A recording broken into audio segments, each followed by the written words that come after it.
Welcome back to the Million Dollar Landscaper Podcast. Now, today I'm going to share with you 5 tips that are going to help you have a successful snow plowing season. So, normally Katie's joining me, my co host. She's not going to be able to help me out today. So, you're going to have to deal with me, solo meal. So, let's get started. So, tip number one is to be prepared. And this is before even the snow season starts, before you actually have your guys going out snow plowing anything. You need to be prepared. And what I mean by this is you need basically start having meetings with your people. And this can include any subcontractors. It will include all your snow plowers, all the people who do sidewalk. So if you have separate crews for each of those, they all need to be in this meeting. And in this meeting, we need to be discussing a few different things. First off, they need to understand what your expectation of them is. So have a picture up of what a good cleared lot looks like. Do you know, is it allowed to have little like runoff, little trails coming off your snowplow, or do you need it pristine? Do you need it crystal, clear as could be? So you need to have they need to have an understanding of what's expected to them. I can tell you one example we had issues with. We had separate snowplow people versus separate sidewalk clearing people.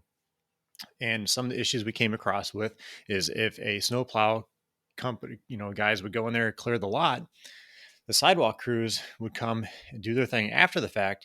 And sometimes for whatever reason, we talked about this, but they would push the snow off the sidewalk into the parking lot and just leave it. So then you have this, blob of snow that's out 2 or 3 feet off the sidewalk that now I have to send a truck back. So we need to have a clear understanding of, if the truck has already cleared the lot, then you need to push the snow inside if possible, or clear it all the way down. Whatever it is, it just can't be pushed out into the street or lot or whatever it is. But the crews need to have a clear understanding of this. Second thing, we need to discuss however you handle your paperwork, whether it is using online app, if you handwrite things down, whatever it is, they need to understand how to complete it, how it's supposed to be filled out, everything. So if your guys have to keep track of how much salt they use, teach them how to write it down. Is it 50-pound bags or is it bulk salt? How do you come up with this number? I know we've had issues in ours, like for the bulk salt, trying to figure out how much bulk salt we use because it's sometimes hard if we don't have a scale at our shop. So how do you establish how much salt you use? So just make sure you have some kind of method with that. The next thing we need to discuss and go over with them is where not to push the snow.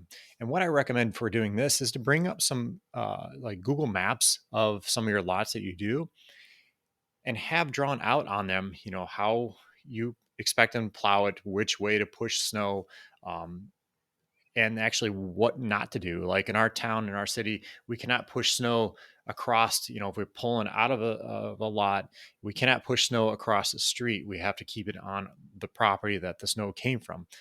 We can actually get ticketed. So we have to make sure our crews know we can't push snow over there. We can't push snow in front of fire hydrants. We can't push snow in front of dumpsters. So they need to be taught all this. And even if it's, guys have been doing this for a while, they should understand this, but we need to make sure they stay aware of this, that nothing has changed. We're still going to do that. And along the notes of having this Google Maps, I really recommend having some kind of map for each lot, because sometimes drivers change, plans change. Uh, you just have to have some kind of way to teach people where to push the snow. So if you bring somebody on mid-season, you don't have a chance to go over every single lot and they get pulled to another lot for whatever reason. They need to be able to understand what the lot layout is. Sometimes, if deep snow, they can't see the things, or they're just not familiar where they should push the snow. So on these maps, have where the snow is acceptable to be plowed, where not to push the snow for sure. But having a map for each one of these lots is very important. The next thing we want to talk about, next tip would be to have checklists in place. And you know, sometimes people think I don't need checklists or they're kind of worthless, but I highly encourage you and try it out.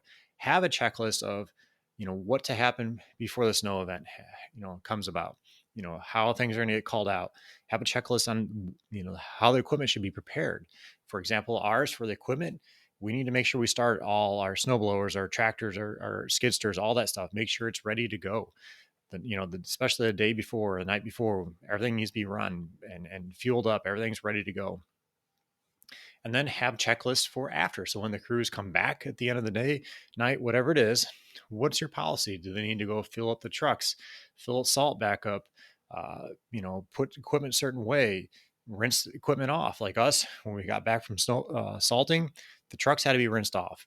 Underneath, all the beds and everything needs to be cleaned off because that salt just can't sit there and it's going to rot things out and just destroy it. So we had a policy; everything had to be cleaned out every time they came back.